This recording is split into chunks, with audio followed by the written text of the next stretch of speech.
Hi, this is Dee, and doing another Age of Aquarius Spiritual Path reading.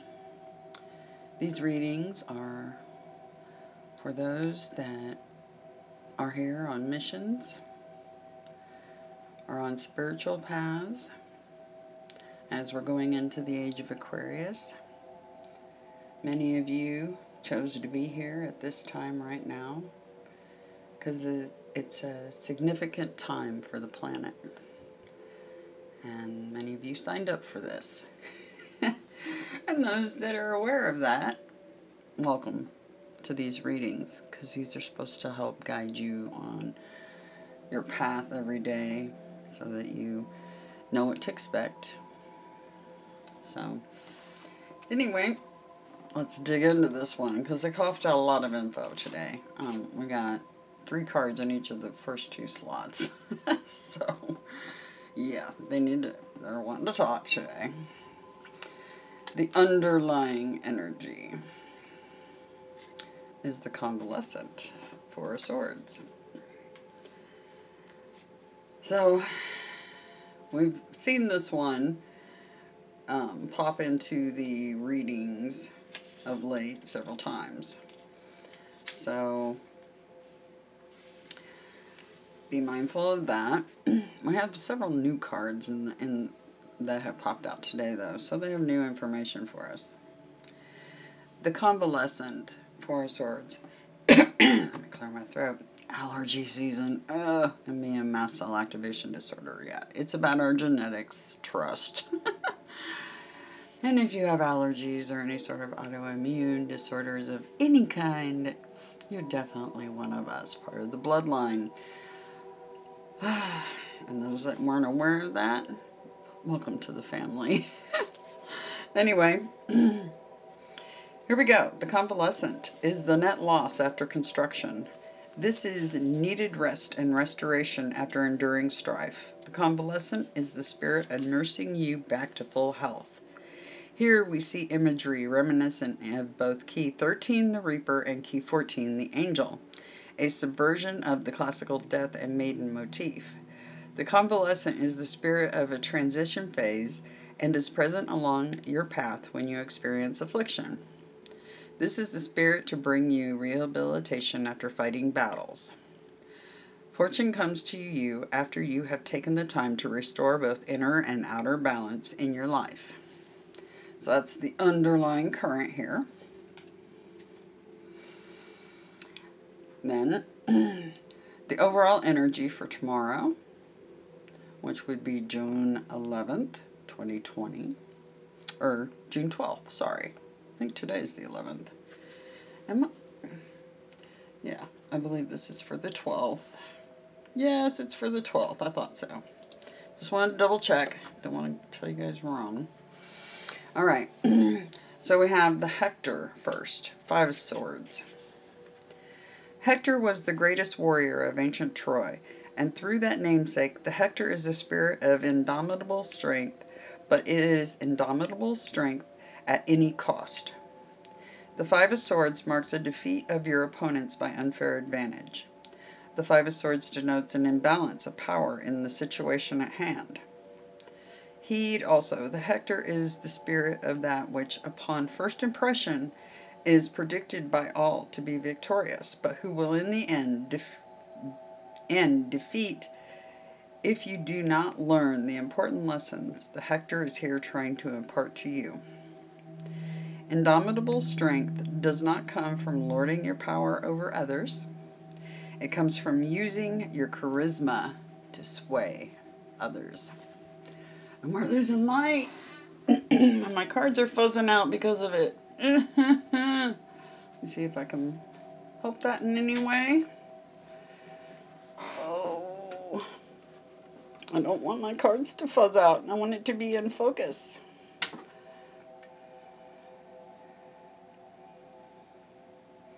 It doesn't want to focus. What is up with that? There we go. Sorry, guys.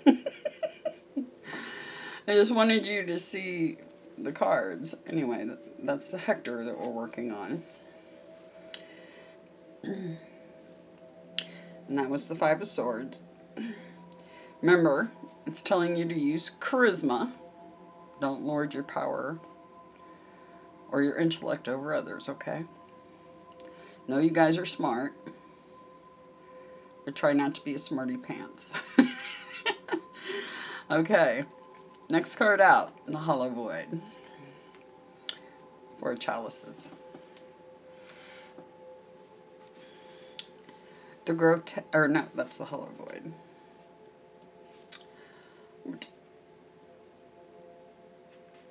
The Hollow Void builds our psychic inner platform for spiritual strength. This is the spirit presence with you as you look inward, reflect, meditate, and reach independent insight on why there is the Hollow Void. This is the spirit that helps you conduct re-evaluation. How do you find meaning in that which feels meaningless? The Hollow Void is a spirit here to help you navigate personal sensations of worldly discontent. And I know you all are feeling that. You don't like what you're seeing. Remember the dance of Kali. Out of chaos, something new will be built.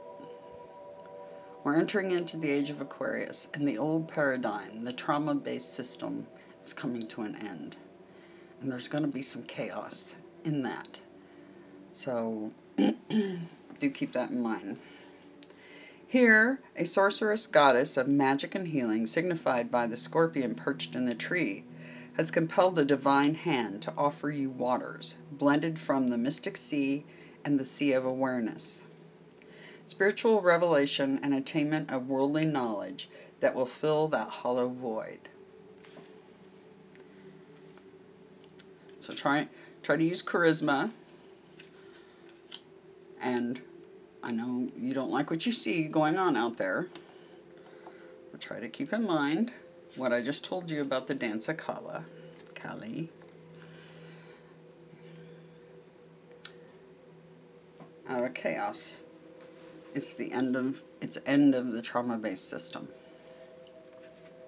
We're finally going to get some peace. Well deserved, I might add.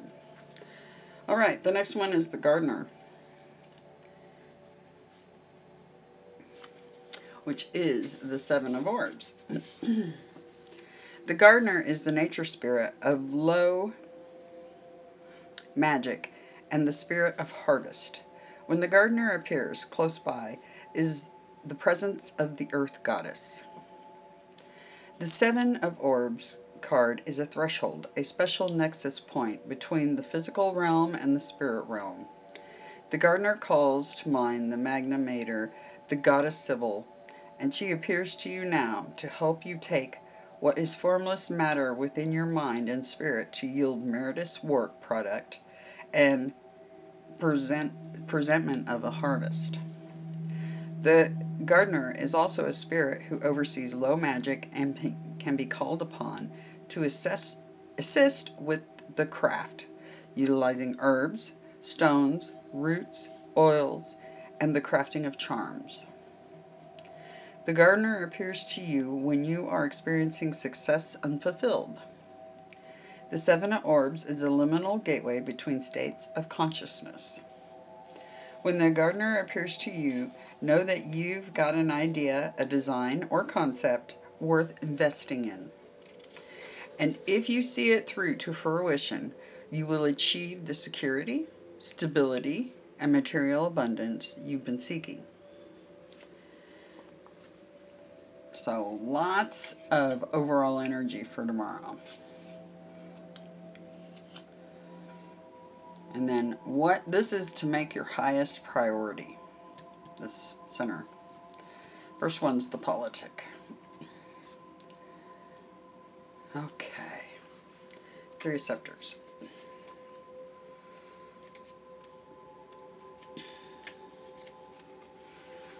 The politic is an omen validating glory achieved through diplomacy, tact, pragmatism, and prudence.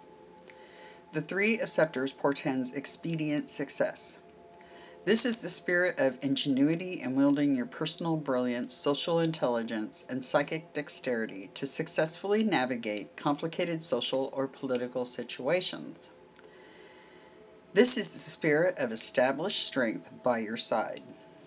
Here we also see powerful allies supporting you in your endeavor.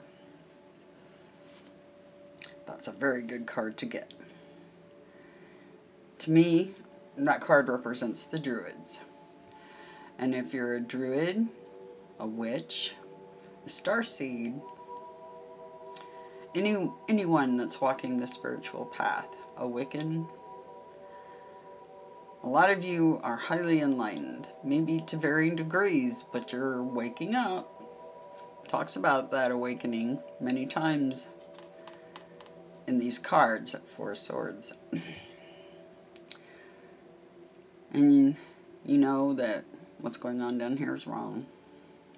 But to me, this speaks of the druids. Very fond of that particular sect, for sure. Many lies were told about the druids. Many. Mostly by the Roman Empire. Just saying. Yeah. I have an extensive research and study in the history behind many things. Because basically, if you go to school to learn that stuff, the majority of it is total hogwash. You have to really dig to find out the truth. Anyway, reminiscent of the druids to me. Next card, and to make your highest priority, the Scarlet Shield, power and authority of air.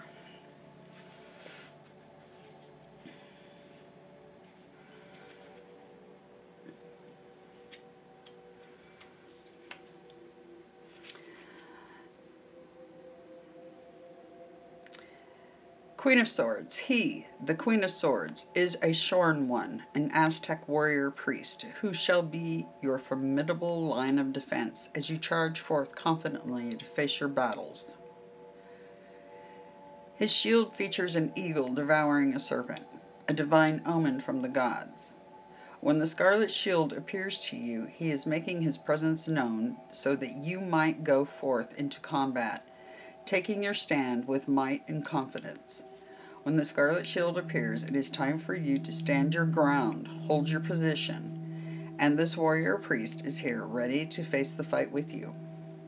A male ancestor, or one from your paternal lineage, can appear to you through the Scarlet Shield. 17 points tattooed on his dominant hand mark his great triumphs. Let me point something out. That eagle devouring the snake. Many don't know this, but the eagle represents Gabriel, also known as Enlil in the ancient Sumerian texts. Like I said, I've done a lot of research. The snake is the cult of the goddess. I didn't want to acknowledge this for a very long time. But Gabriel, Enlil, aka Zeus, Thor, he is Yahweh, the storm god. He's all the same. That's the same being, different names. He betrayed the goddess with another ET race. And then they in turn betrayed him and killed him. But that's what's on that shield. That's Gabriel betraying the goddess. For anybody who didn't know that info. Also, the Ace of Swords is,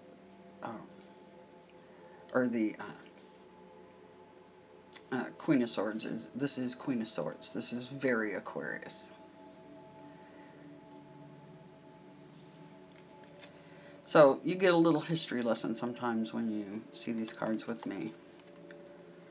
Not only that, but I get telepathy from Gabriel and Adonai, so... so you get that added bonus occasionally if they have something to say. Archangel Commander, Angel of Storms and Battles. Here we have the King of Swords. a match set.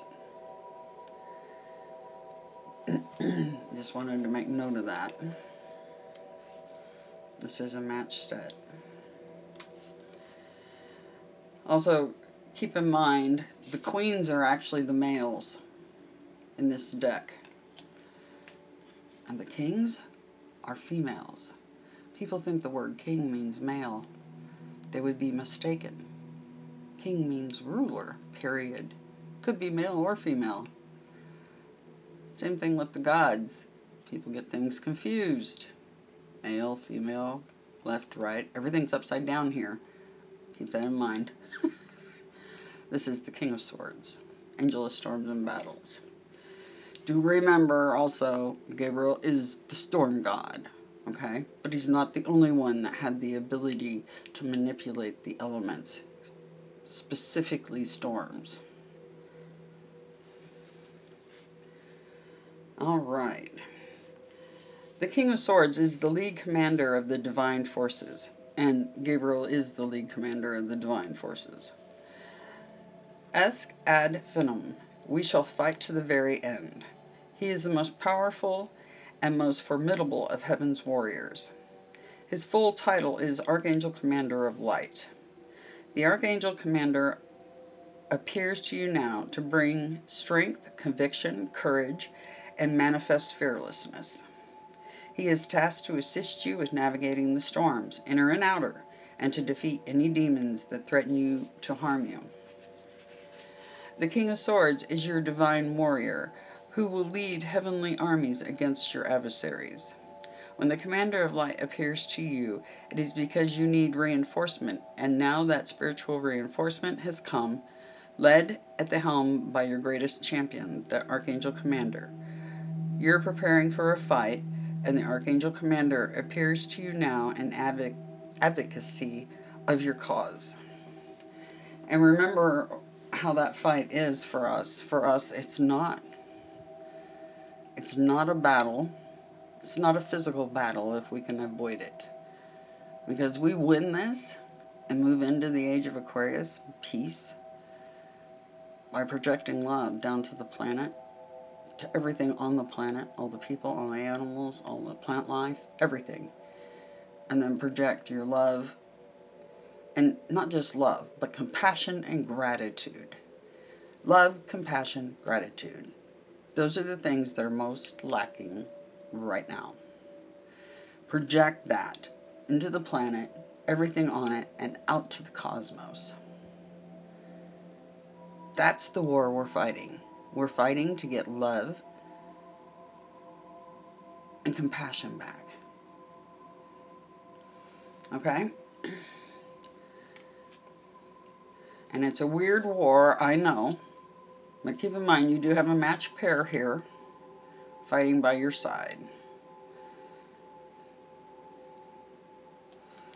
And the druids. And the Wiccans and the witches and all you wonderful, beautiful, amazing parts of the bloodline. You guys are talented for a reason. It's because who and what you are. I know. And it's about your genetics. Anyway, then what to be mindful of and prepare for? The joined one. 2 of Cups. Or 2 of Chalices in this deck. Let me pick this up. I don't want to bang the camera, so I had to do it kind of funky. Very beautiful card. That's love. That's what everybody's searching for.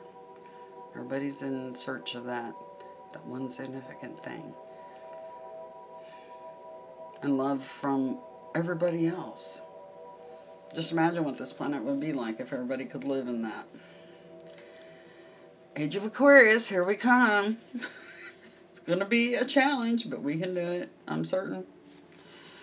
2 of Chalices. In external alchemy, the joined one guides us to choose our allies. It designates an outer accord, but also an inner accord. In internal alchemy, this spirit guides us to unite our anima and our animus. Interesting note, I almost moved to a place called Anima. Los Animus. So, in other words, lost soul in Colorado. Almost did it. Almost, yeah, I thought about it. Yeah, it was interesting that this particular house came up and it was there, lost souls. This is the spirit of two becoming one, and an omen of perfected love, love in all its divine forms.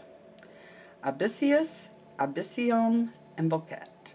Sea calls to sea, or the depths of me calls out to the depths of you. Do not neglect the relationships you cherish. So that's what to be mindful of and prepare for. So, with all this going on here, this battle we're all in, to usher in the age of Aquarius and stop the trauma-based system, we're going to be using this right here. Many of you have twin flames, significant others. And they could just be friends of yours. They don't even have to be actual marital partners or that sort of thing. They're